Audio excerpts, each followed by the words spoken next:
Hello and welcome to this Chemistry World webinar investigating the behaviour of water at material interfaces. I'm Natalie Starkey, Chemistry World's science media producer, and I'm here with you for the next hour, where we'll be hearing from 3 scientists covering a breadth of knowledge across today's webinar topic.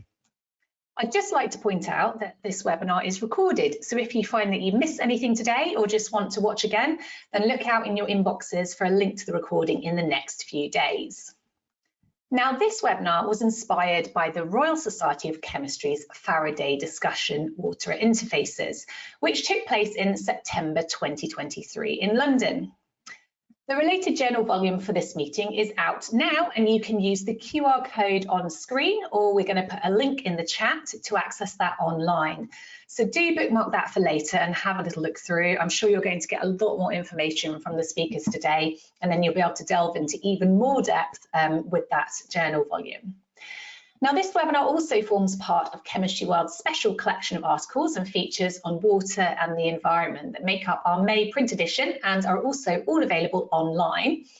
Again, we'll share a link in the chat so that you can save those articles for later too. And we have another water-related webinar next week on clean water innovations addressing global challenges that you can still register for to join live, and we'd love to see you there. Now, I don't want to take up too much more time before handing over to our speakers today, because we do have 3 of them and we've only got the hour, so we've got a lot of information to get through. But I wanted to let you know that, as with all Chemistry World webinars, this session is interactive, which means you can ask questions about any aspect of what's covered in today's event. So please use the questions box to send in your questions as soon as they come to mind, and I'll be able to put those to our panel of guests in the live Q&A towards the end of the webinar. You won't usually be able to see other people's questions in the box, but don't worry, because myself and the Chemistry World Webinars team can, so do start sending them in very soon. But without further ado, I will introduce our 3 lovely speakers today. We have Misha Bon, who is a director at the Max Planck Institute for Polymer Research, heading the molecular spectroscopy department. His scientific interests focus on developing and applying laser-based spectroscopies to advance our understanding of natural phenomena, specifically at interfaces, and often involving Misha's favourite molecule, which is water, which is a handy thing, considering that's what we're looking at today. Ulrike Diebold is a professor of surface science at the Institute of Applied Physics at the Vienna University of Technology. She conducts research in experimental surface science with an emphasis on metal oxide surfaces. She's particularly interested in the atomic scale properties of these complex materials and in unravelling their structure-reactivity relationship.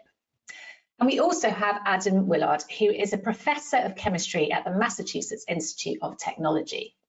Adam's research is in the area of theoretical chemistry, with a focus on studying the molecular structure of interfacial systems. Now, first, we're going to hand over to Misha. So I'd like to welcome Misha on the screen now. If you'd like to turn on your camera, there we go, we can see you. And then we'll hear from Ulrike and Adam, and then we'll go into the audience Q&A. So don't forget to send in your questions for later.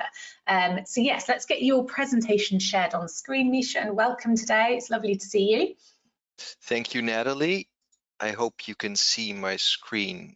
I can, yeah, there we go, perfect. Now, very good. I'll go and hide away and let you get on with it. Thank you. All right. So thank you, Natalie. It's great to be here and tell you a little bit about water and why it is so funny. And one of the reasons that water is so funny, if I can just go to my next slide. So one of the funny things about water is that for most materials and most liquids, you can predict the properties of a collective of the liquid by just looking at the molecules. And for water, that's not the case. So 30 water molecules is not the same as 30 times a water molecule. And this collectivity gives rise to a lot of anomalous properties of water. And I'll just name a few. One of them is that the density of ice is lower than that of water, and so you get icebergs that float on water and that sometimes sink ships. And usually solids sink to the bottom. The surface tension of water is anomalously high, and so water striders can not only sit on water, but as you can see here, they can do very dirty things on the water. And another very peculiar property of water is that it can auto-ionize, as you can see here, to form hydronium and hydroxyl ions. And so there are many, many more properties of water, anomalous properties of water.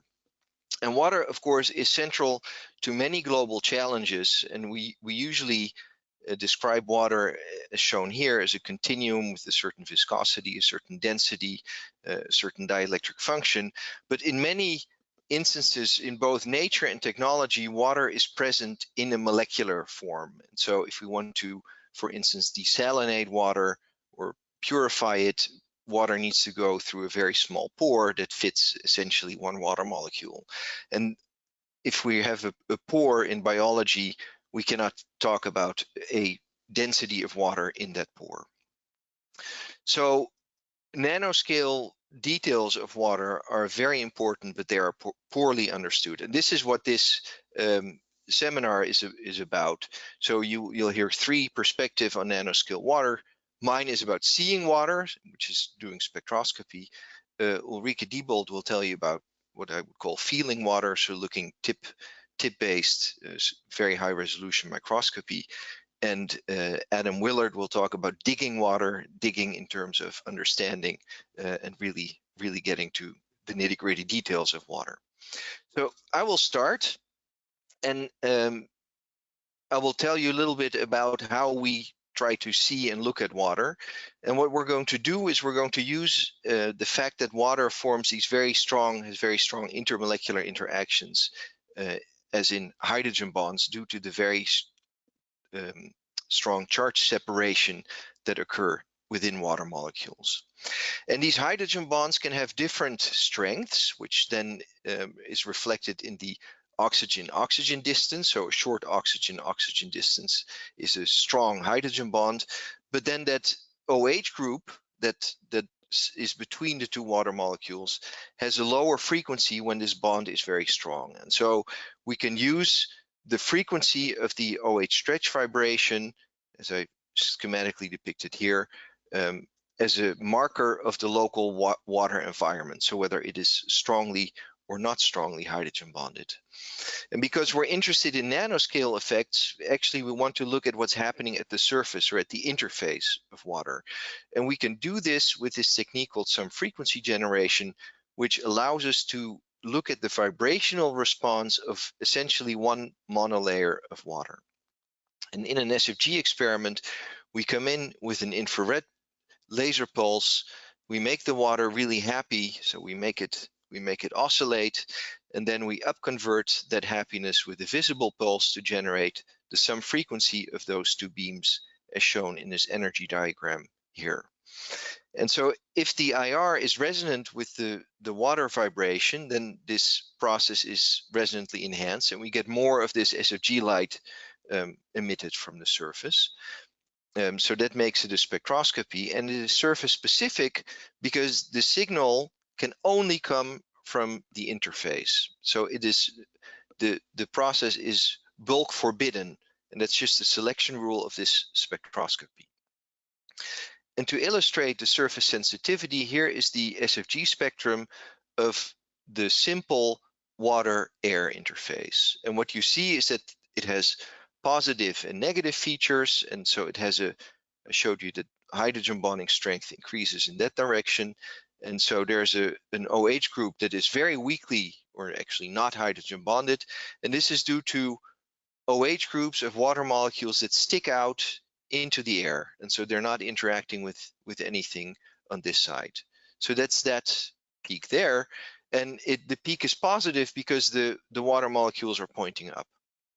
And then we have these hydrogen bonded OH groups that are pointing down, that's partly these OH groups and the water molecules below it, and they are on average pointing down, and that's why this peak is negative.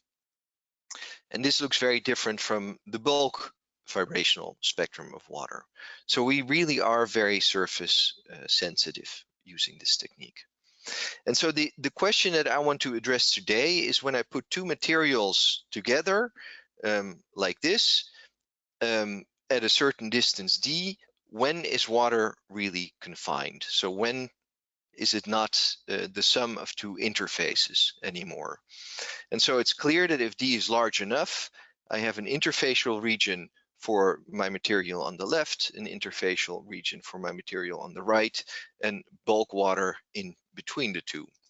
Now, it's also clear that if I make the film thin enough, I have strongly confined water.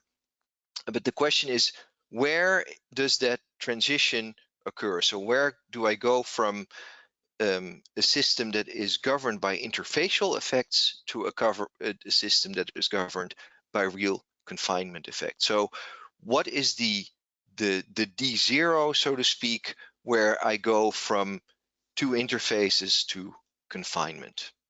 And that is what we want to address.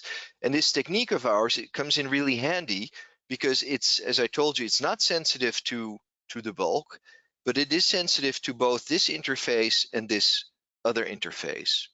And so we can change the thickness and then look at when is the system no longer the sum of two interfaces, and when do we see real confinement. And so the system that we chose is calcium fluoride, so water sandwiched between calcium fluoride and a graphene layer. And this is a very nice system because it allows us, so this is what it looks like with calcium fluoride, a water layer, and graphene.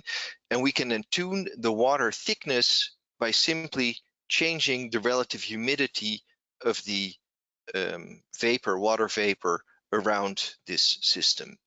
And so that's the Kelvin equation that was shown to work down to very short length scales recently. And so the contact angle of the calcium fluoride comes in, and the relative humidity.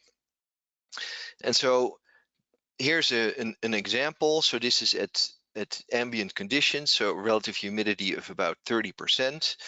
Here's on the left, you have the calcium fluoride here in sort of light blue, and then the white line is an AFM scan across this system, where you can see that there's a bit of a fold, a graphene fold at the edge, but then we have a very nicely confined water layer that is about roughly a little less than a nanometer thick, about 8 angstroms.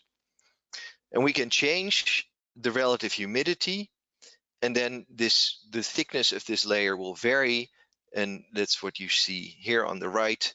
So the layer thickness as a function of the relative humidity, and it follows this Kelvin equation quite nicely. And you can see we can go from a few angstrom to a few nanometers this way. And so now we're going to do our spectroscopy on this system. And so this is the system that I just showed you. So this is the 8 angstrom water layer of water sandwiched between calcium fluoride and graphene. And you can see that we have down, up, and down oriented water. We have a strong variation in hydrogen bonding, and we can sort of qualitatively understand what's going on here, because this OH group is pointing down and it's pointing towards the graphene, and it interacts weakly with the graphene, and this is why the frequency is relatively high. And then we have this guy here around 3500 wave numbers, which is pointing up. That is probably the other OH group of that same water molecule. And then we have these strongly hydrogen bonded water molecules that are pointing down, and that is water that is interacting with the calcium fluoride. So we understand, at least qualitatively, what we're seeing here. Now the question is whether the response of this confined system, this SFG response that we measured, is simply the sum of those two interfaces, yes or no. And so we measured the response of calcium fluoride interfacing with bulk water. We measured the response of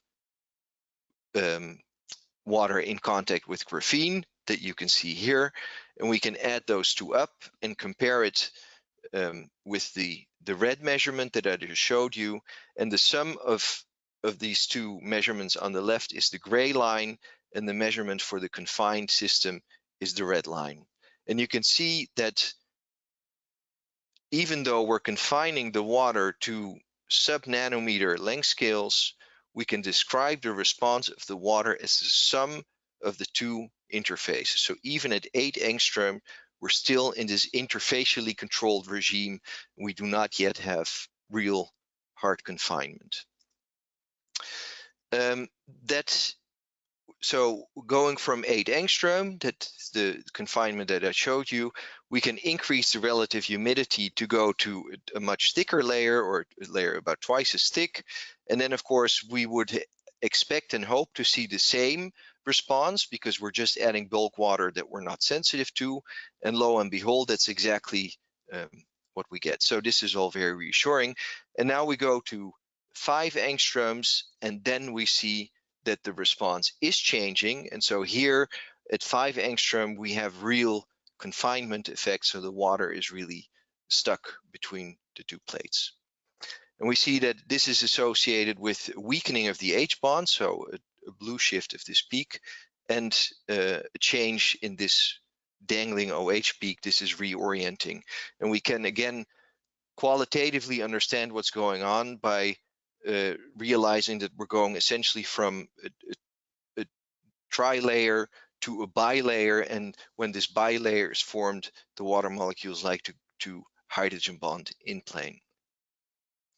And if we make the film even thinner, you can see that we get a funny kind of water that we're left with.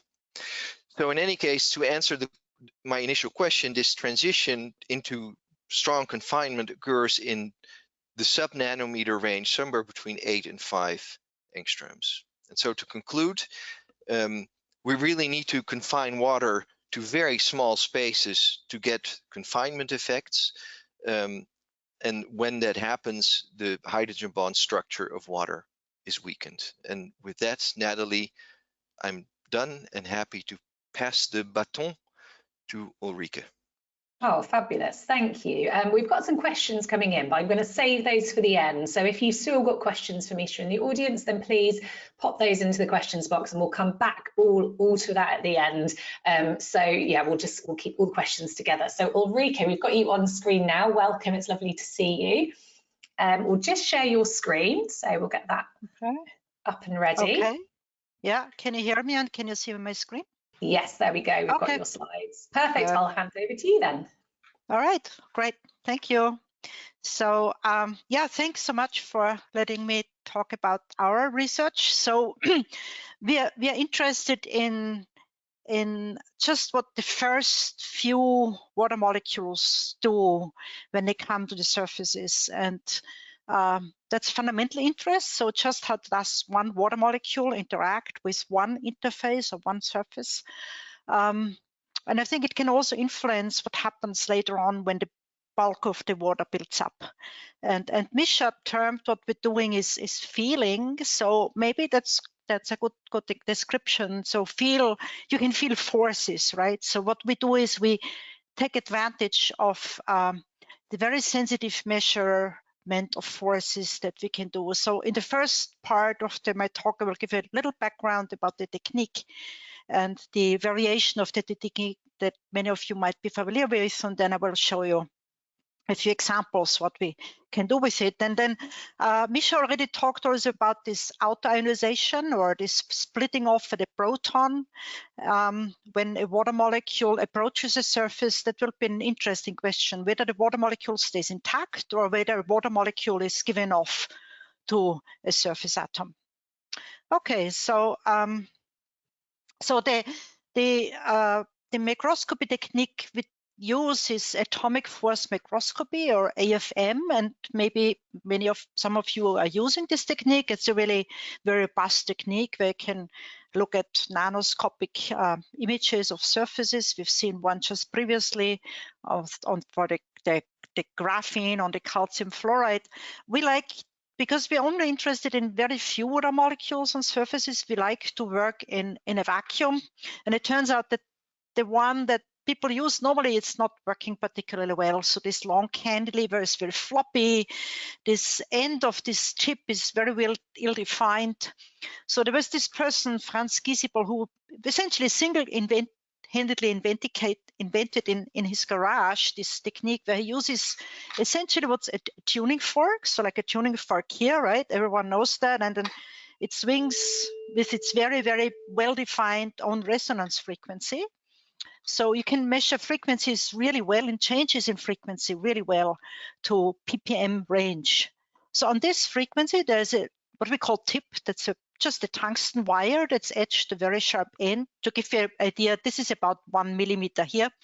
And then this tuning fork is brought very close to the surface, and it's so sensitive that the interaction between the very last atom of the tip and the very last atom on this first atom of the surface, this feeling is used to create images. So just a little background. So the tip is oscillating with its own resonance frequency with an amplitude of about 100 picometers, so 0.1 angstrom. And you bring it close, and when you bring it close, it feels the potential, the interaction potential with the surface, and that detunes this force, this tuning fork a little bit. Now, a key aspect is, of course, that you have to also have under control the very last atom of the tip. So here you can see this would be the tungsten needle that goes up macroscopically. And here at the end, we mount, for example, a carbon monoxide molecule. And then this is a very famous picture of a pentosine molecule, how the chemists draw it. So here you see all these phenyl rings, you see the hydrogens. This would be a scanning tunneling microscope image that I can also do by just looking at the tunneling current. That gives you essentially the orbitals, either the occupied or unoccupied orbitals. And here you can see the tuning of the force that's proportional to the tuning fork that's proportional to the force. You can see what kind of fantastic resolution you can have. And we use this technique to image the materials that we're interested in. So in our research group, we have focused largely on metal oxide surfaces, just because in the environment, right, virtually all metals or most materials are oxidized.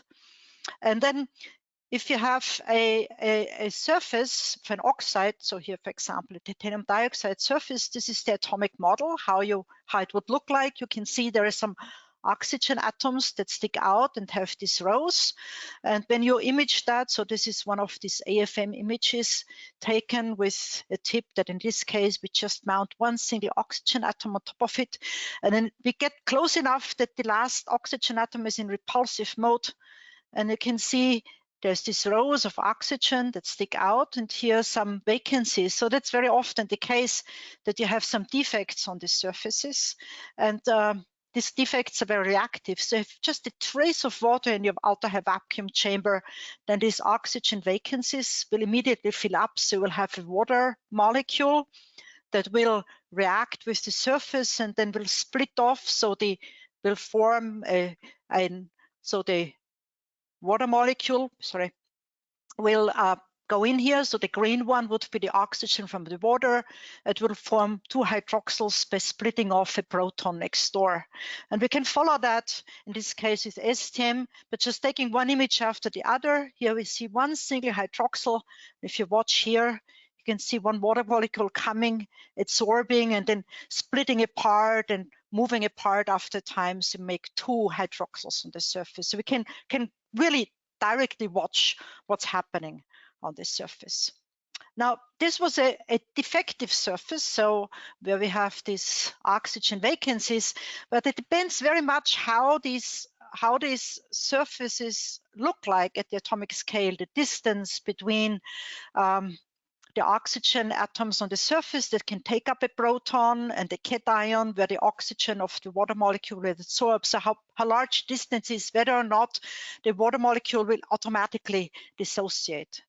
So this is another material, and this is a density functional theory calculation where one water molecule will come close to the surface in this computational movie, and then will split off and dissociate, will give off a proton to this silicon atom, silanol underneath, and will make two hydroxyls that are close to each other. So it so happens that this particular surface is a model for a very common mineral. It's called feldspar, potassium tantalite microcline, and we just cleave this mineral and put it in our ultra-high vacuum chamber and then see what happens. So this is the experiment. You see these brighter and darker dots oriented in a hexagon, and here's the star in between, and then from a simulation of what the experiment looks like. So we can, on the one hand, see directly where these water hydroxyls form on the surface. So this is the simulation, this is the atomic model.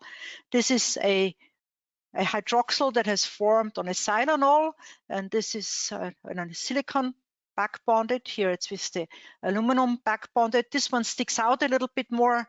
This one would be the dark dot, and this would be the light dot. So it happens very often that in this particular case, the surface is quite reactive. So if you have just a trace of water, then it immediately will, the water will come and form these surface hydroxyls.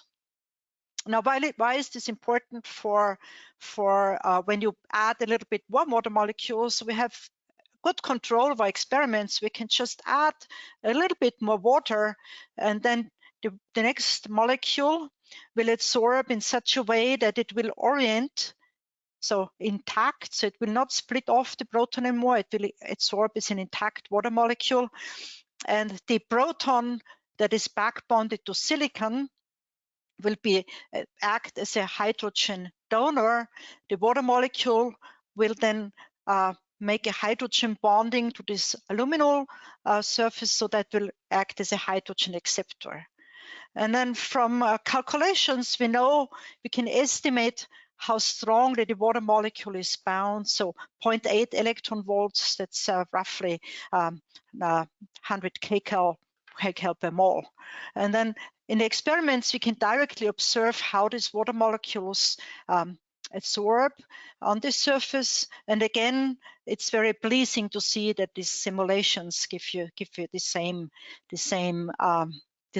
result. Now, why is this important? Well, it turns out that this particular mineral, microkines feldspar, when it's in the air in just trace amounts, in aerosols, then clouds form very easily. So it turns out that on this mineral, ice nucleates very, very effectively. And it could be that the very first layer of how the water is bounded, so that it makes this really nicely oriented water molecules, really helps with the nucleation of water on these aerosols. At least that's one of the hypotheses we have now. Now, on this particular surface, right, the water molecules orient, but it then depends very much how the surface atoms are arranged. So this is another example, an indium oxide surface. It has a very more complicated structure. So we think of the surfaces always of tiles. This is the unit cell or one of the tile. You can use this and move it over. You have exactly the same configuration. The size here is about 1 nanometer, so it's a pretty large unit cell. And then here in each of these surface atoms is bound a little bit differently. And when water molecule comes, it will automatically associate like before. We'll make one surface hydroxyl and one hydroxyl that is the leftover of the original water molecule, and they will all form in this corner of the unit cell. So you can see this in the experiment. So this is the clean surface. This is just putting one first water molecule. You see 2 hydroxyls. One is the water hydroxyl, one is the surface hydroxyl. Sparse, you put a little bit more, and then at room temperature, you put a little bit more, and then you form this propeller-like shape where you always see these 2 different surface hydroxyls. Now, we can add a little bit more water and again see what happens later. So again, this is the subsurface. This is the corner of the unit cell. It turns out that all the water molecules like to pile up in this area. So they now stay intact. We know that from X-ray photoelectron spectroscopy. They stay intact water molecules, but they all try to crowd around in this area. Whereas here, this is a surface, this is a part of the surface that stays completely uncovered to relatively high water coverage. So when you put one water molecule down, you form like little icebergs, that have a nice spacing from each other, about 1 nanometer spacing, and then this part of the surface stays stays clean until you form really very thick ice layers on top. We like to combine different spectroscopies. So this is called thermal programmed desorption, where we freeze down water on the surface, heat it up, and see at what temperature does the water boil off. And from this temperature, this is the sample temperature, wherever it comes off, we can tell how strong the water is absorbed. So how much water we have on the surface in each of these peaks, how strong is it absorbed, and then we can compare that directly to first principles calculations and use this combined experiment and theoretical work that agrees really nicely and very well to also benchmark the experimental, the theoretical calculations.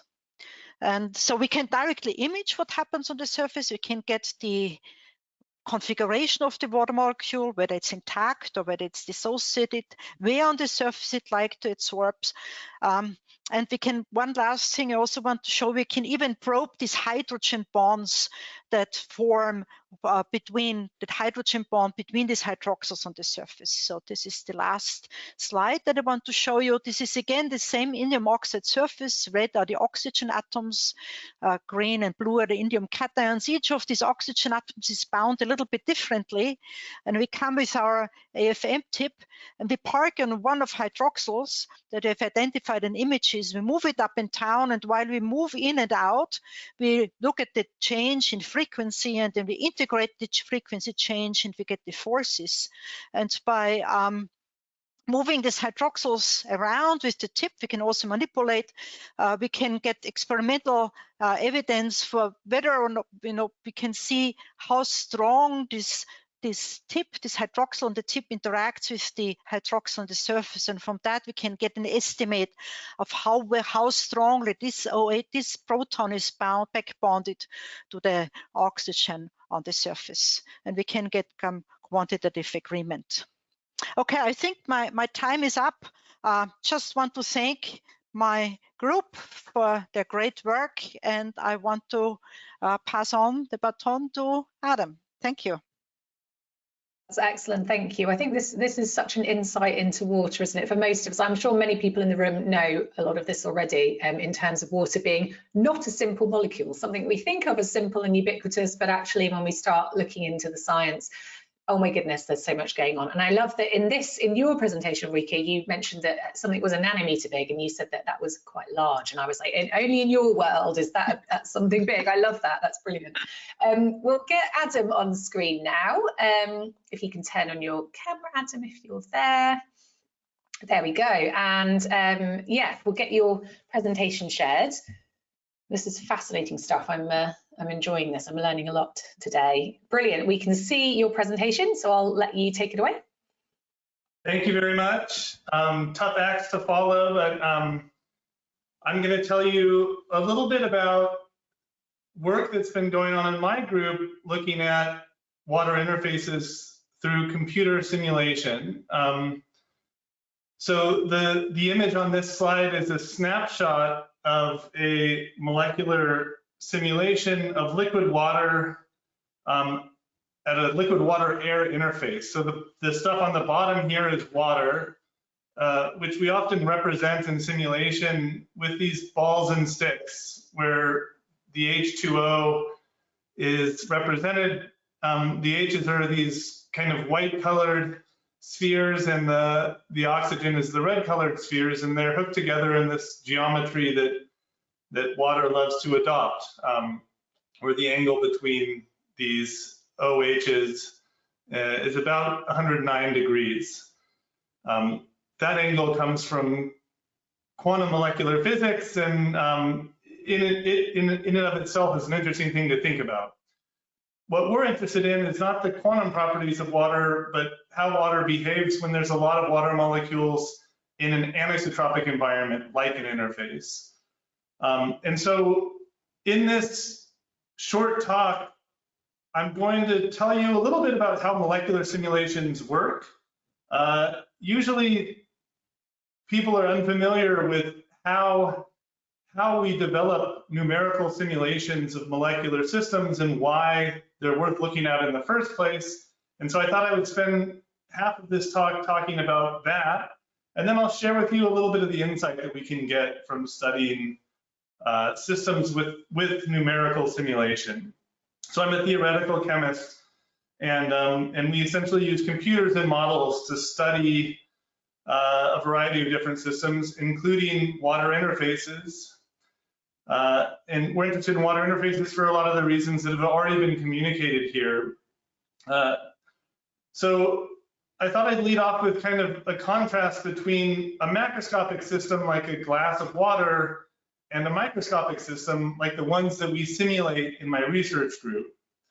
So at the surface, and fundamentally, these two systems are very different from each other. So a macroscopic system, a glass of water, in particular the water interface, so the part of this glass where the liquid water ends and the air begins, is static.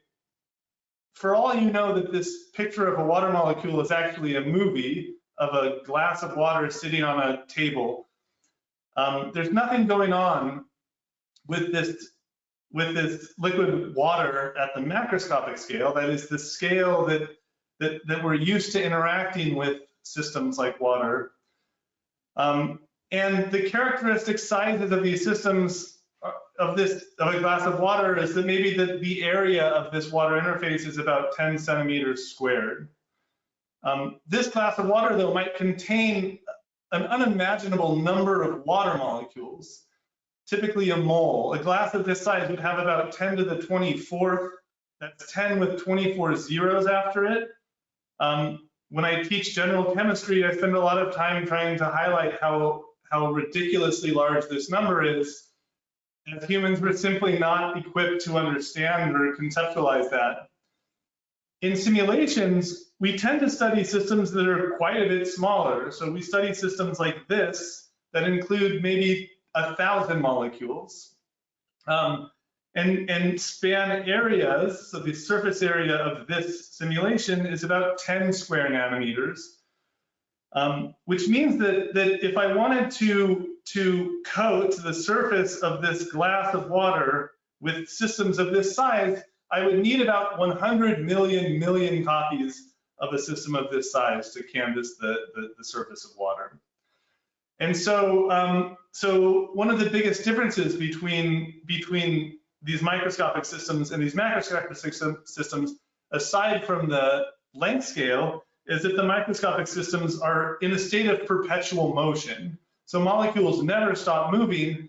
Those motions are not apparent when we study macroscopic systems because the systems are simply too large to see these with our eyes or with most instruments. But in simulation, we can visualize these fluctuations and all these molecular motions. Okay, so you might ask, what could we hope to learn about a macroscopic system by studying such a small constituent of its existence? And that's where the field of statistical mechanics comes in. So that's my field of specialization. It's a theoretical field that says that the macroscopic properties of this macroscopic system, such like the surface tension, the response of the interface to electric fields, is the average over a lot of independent microscopic systems. So when we push on water here, we're pushing on a million microscopic copies of water, and the average response of those million copies of systems like this are what we experience at the macro scale. And so the field of statistical mechanics tells us that to understand these macroscopic systems, we need to study the statistics of these fluctuating microscopic systems. In equations, it looks like this. So this is an equation that encompasses what I just said. There's a macroscopic average here, say it's the viscosity of liquid water, and that is a sum over, or an average over, an astronomically large number of nanoscale systems like this. This P is the probability to observe any particular state of this microscopic system. And we also know from the study of statistical mechanics that this probability is an exponentially weighted function of the energy of that configuration. All right, so in statistical mechanics, we use computer simulation to sample the statistics. And in order to do that, we need to know something about the energy of each microscopic configuration. And so to understand energies, we develop models for the molecules that we're thinking about. Water molecules, from my perspective, the molecules themselves are not so complicated. These are molecules that like to be close together, but not too close. They have charges that are distributed in a way that the oxygens carry some excess negative charge and the hydrogens carry some excess positive charge. And that charge distribution causes water molecules to prefer some orientations over the other. And we describe those preferences in terms of energy functions, okay? So this is an energy function that describes the interaction between two molecules. In terms of a dispersion interaction, this is just how two molecular sized objects interact with each other. It's basically a function of how far the molecules are from each other. And a Coulombic interaction, which depends both on how far the molecules are from each other and on how they're oriented, because the charge, has positive sticking out by the hydrogens and negative by the oxygen. And so I've represented it here simply in terms of an angle theta, although these are three-dimensional objects and we would need another dimension to fully characterize these interactions. So the functions that define the energy of interaction between individual molecules can be quite complicated, and we derive them from studying quantum molecular physics. And so depending on what types of properties you're interested in, you might need to use very complicated equations. If you're interested in how molecules organize themselves at the interface, it turns out you can get away with relatively simple equations. So these are two equations that exemplify the types of equations that we use in these models. And so we can think about the consequences of these interactions. So if you like equations, and if you're especially good at projecting equations onto graphs, you might be able to anticipate what a graph like the total energy of a pair of molecules as a function of this angle theta looks like. So this angle theta describes the rotation of one water molecule relative to the other. If I rotate it clockwise, this becomes positive, theta becomes positive, and if I rotate it anti-clockwise, theta becomes negative. And so we could plot the energy as a function of theta on a plot like this. If I had more time, I'd ask you to anticipate what this looks like. I think that it would look something like this. So when theta equals 0, when this positive is in line with the negative part of the oxygen, I expect to have low energy. That's a favorable configuration. But as I rotate theta, as I make this positive move away from this negative, the energy goes up. But then it comes back down again as the positive part of this hydrogen orients itself towards the oxygen. So I might have peaks and valleys that correspond to different configurations, but in reality, these molecules interact on a full three-dimensional manifold. Crucially, the derivative of this type of potential, of this energy function, tells me the forces that the atoms and the molecules are exerting on each other. And so in molecular dynamics simulations, the type of simulations I use, we imagine that we can compute those forces with the energy functions that I presented, and that we can treat the molecules otherwise like classical objects, like Newton would expect, that they interact with each other through Newton's equations of motions, F equals ma. And F equals ma gives us a prescription to take a molecular configuration and create a movie of how the molecules will accelerate each other and push and pull. And these movies are the types of movies that I've shown you before. Here's a movie of two molecules interacting with each other, and you can see that one molecule likes to orient its hydrogen next to the other molecule. It's responding to the forces that are implied by this type of diagram. So this is a relatively straightforward thing to do, but the systems we're interested in have lots and lots of molecules. And so we have to calculate the forces for each molecule pulling and pushing on all the other molecules in the system. And thankfully, we have very fast computers nowadays, and so we can efficiently do that, and we can generate movies that tell us how atoms and molecules interact. And then we study, my group studies the statistics that are implied by these movies. And so really quickly, I'll tell you a brief story of what we get from these types of simulations in terms of the dielectric quantities of water. So one of the macroscopic properties of water is its dielectric constant, or its dielectric function. This tells you how much water screens the interactions between ions or other charged species.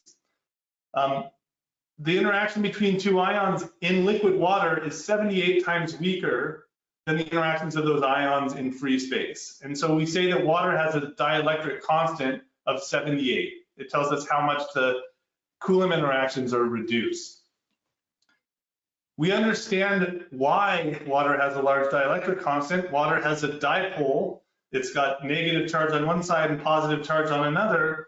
And so when I put an ion in water, water can orient its dipoles.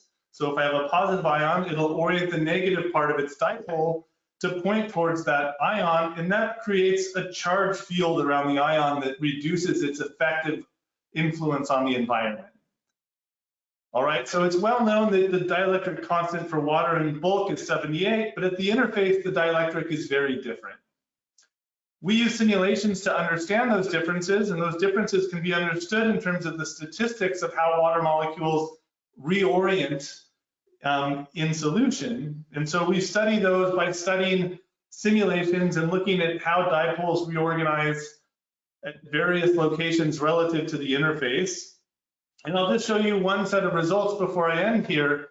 So this shows the orientation of a dipole relative to the surface. So it's the component of the water dipole that aligns with the surface normal. And this shows that water molecules point into the liquid as they approach the interface, and then away from the liquid as they get closer and closer to the interface. And notice that these changes start happening around 5 angstroms from the interface. So this is the same length scale that Misha shared in his experiment. So all the interesting stuff that's unique to the interface happens about that far from the surface. We also see that the polarizability, how much water molecules are able to move around, decreases dramatically in that range. And so my group tried to understand why the decrease happens. In the bulk, the hydrogen bond geometries are roughly tetrahedral. We have broad distributions centered around angles of 109 degrees. But at the interface, those angles are distributed in much narrower ranges. These ranges are very unfavorable and they'd be hard to predict.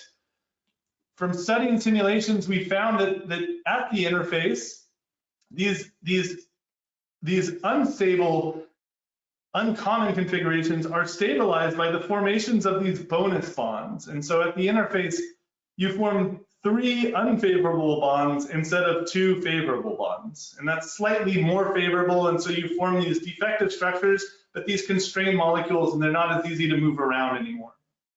All right? And so that's all I'm going to share with respect to results, because I think I've gone a little bit over my time. This is all done from my wonderful research group over here in Massachusetts, and I'm happy to answer any questions, or I don't know what happens next because I've never been to one of these.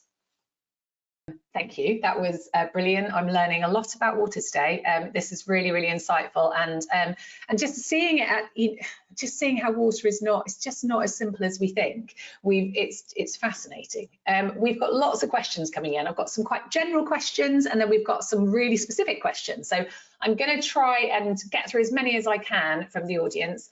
We've obviously got some real water scientists joining us today, which is fantastic to see. I'll just remind everybody that we'll share the link again to the Faraday Discussion journal volume so that you can catch up with all what went on at that conference back in September, because there were many more presentations from other scientists there as well, and a good discussion.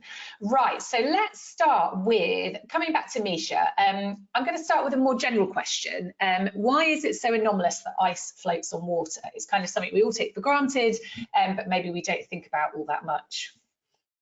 Yeah, it's logical if you look at the structure of ice. So ice in ice, water molecules are arranged in a hexagonal fashion, which means there's a void in the center of this hexagon. And so there's a region where there are no water molecules, where it's empty basically. And so it's a hollow structure in a way, and that's why the density is lower. And this has to do with the fact that ice molecules interact in very specific ways, which other liquids do not have. Completely. No, that's a really good answer. And it's something, as I said, we always take it for granted. We just go, oh yeah, because it's less dense. And we're not really thinking about really what's happening with the molecules. I'm going to go on to, again, Tamisha, just we've got a very specific question about, so it's from Jirish, who asked, can we use SFG at interfaces in the presence of surfactants and see how water is displaced? And do we see the Gibbs dividing surface move? Yes and yes, to be very brief. That's the short answer. Did you want to expand on that, or shall we? I can happily move on if you wanted to say any more. No, so we've done such experiments. We and others, I should say, have done such experiments on surfactants, and it's very fascinating. It's very rich, and interesting aqueous interface by itself. Yeah. Excellent, thank you. Ulrike, with your questions, I've got a really good question about how on earth can you put a single molecule on a tip? Like when I was listening to you speak, it was just fascinating that you can work with water in this way, because it's, you know, it's not an easy thing to work with. It evaporates easily, it moves. How do you actually do that? Yeah, so we work in a very good vacuum. So there is very few molecules or water molecules in our vacuum chamber, and the ones that are there, they will stick to specific parts of the surface.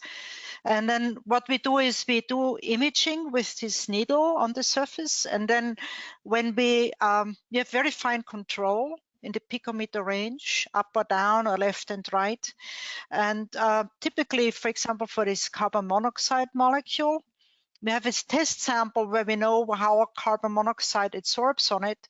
We go on top, we see that it's there, it has the specific signature, the tip goes closer and snap, it comes there. And then by the fact that the tip now has a different termination, so that the apex of the tip is covered with this molecule, the imaging also changes.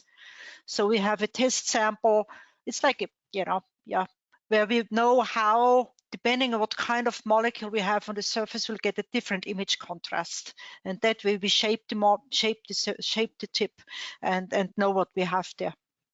And how long does it take to get an image? Does that take a long time, or is it a very quick process? So it depends a little bit. So these atomic force microscope images, they take several minutes.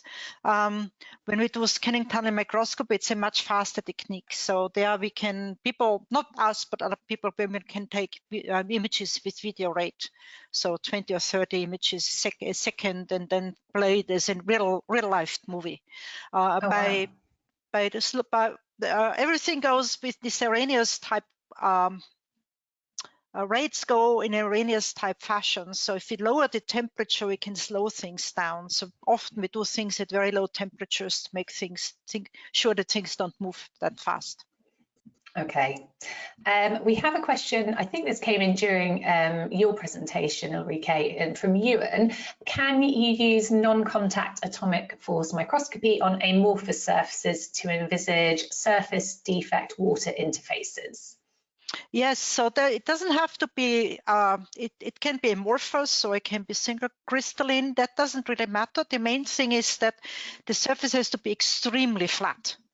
And the reason is that, especially when we do this imaging, this force imaging between the last atom and tip and the surface, we really want one atom sticking out, and the tip itself is macroscopic entity.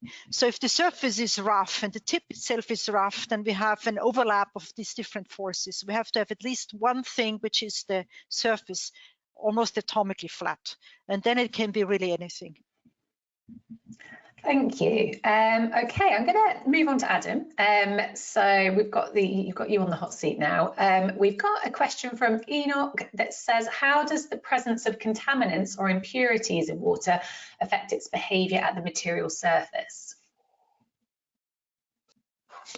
The answer to that question depends a lot on the nature of the impurity. We know macroscopically that impurities have a predictable effect on things like surface tension and viscosity, and those are borne out in simulations. But the specific way in which an impurity reorganizes the water molecules or restructures the hydrogen bonding network depends on if it's charged or hydrophobic or hydrophilic or has some kind of peculiar shape or a shape that's commensurate with water. So the answer to that question depends a lot on the nature of the impurity. Okay, yeah, because that's following up with, again, a question from Tracy, has said, you know, when we put other chemicals in the water like sugars, does this change the surface behaviour? So the answer is yes, but you're saying basically it depends what that contaminant is as to how things are going to be affected. Yeah, some molecules have a higher propensity to localize at the interface than others. And so the higher that propensity, the more disrupted water is. Essentially, the weaker the surface tension is apt to become. And so, yeah, I wish there was a general universal answer to that question, but it's not as simple. As we can see, the science of understanding water interfaces is not a simple science, and there's a lot going on. Okay, we are rapidly running out of time, but I've got a great question that I can put to all of you, and it's kind of the one question about water that you would most like to answer. So where's your research taking you? What's the thing that you don't know at the moment that you kind of really want to find out? We'll start with Misha again. So what I really want to find out is in these, when water is in these nano-confined regions, it appears to behave totally differently. It flows differently, it dissociates differently, and so all the laws that we've developed for macroscopic water, all our understanding cannot be transposed to these strongly confined systems. And so my hope is that with the whole community, we can start to answer those questions for those confined and nanoscale systems, which are very relevant to a lot of technologies. Mm-hmm. Ulrike, have you had a think? Yeah, there's lots you want to answer. No, I think maybe I tried to show in my presentation that each surface reacts with water a little bit differently depending on how the surface atoms have the configuration. And there's one big class of materials that we just have started to look at, are these mineral surfaces. That so far it was really hard to study with the techniques we have because this atomic force microscopy was not as well developed yet. But the world consists of these minerals and no one knows how they look like at the atomic scale. So I'm just curious to see how they look like and how they interact with water. That sounds like a good research question. Adam, finally to you. I mean, there's a lot of things I'd like to answer, but one of the things my group's been interested in recently has been to understand how the network of hydrogen bonds that form within water and at the interfaces, whether or not it plays an important role, whether the details of this network, how interconnected it is, what kind of graph connectivity emerges, and how that graph connectivity changes at surfaces of proteins or metals or something, whether those details influence in a significant way the interactions between large objects that associate with each other in the presence of water. That also sounds good. There's obviously a lot more research to be done, and as I said, there was a lot more discussed at the Faraday discussion last September, so please go and look at that page to see what else is going on. I know that was even probably just a snapshot still of all the research that's happening, and I think it's, this, as I said at the beginning, this is such a broad topic. It goes into so many different areas of science and technology, and it's absolutely amazing. I'm loving what I've learned today, but I'm afraid that is all we've got time for today. So I'm just going to say a big thank you to our three guests, Misha, Ulrike and Adam. It's been really great to hear from you all, and thank you so much for taking the time to join us and share your science. Now, if you'd like to learn more and delve more deeply, obviously go and check out that Faraday discussion. And if you missed anything today, or you want to go back and check anything you heard or look at those slides again, then we're going to send a recording of this webinar out to everybody who registered shortly. Just give us a few days just to get that uploaded. And so thank you to you, our audience. We've had so many questions coming in. I'm really sorry if we didn't get around to putting your question to the panel. We did put we've got their email addresses up on the screen now, so you can contact them if you've got any follow-up questions. I'm sure they'd be happy to help you out. And if you've enjoyed this webinar, then please do check out chemistryworld.com/webinars. We've got lots of future events coming up over the next couple of months. And while you're there, then feel free to register for a Chemistry World account, where you can sign up to our very popular Reaction newsletter. That includes a weekly digest of big stories from across the world of chemistry. That's worth doing. So from everyone here at Chemistry World, we look forward to seeing you again in a future Chemistry World webinar. Thank you.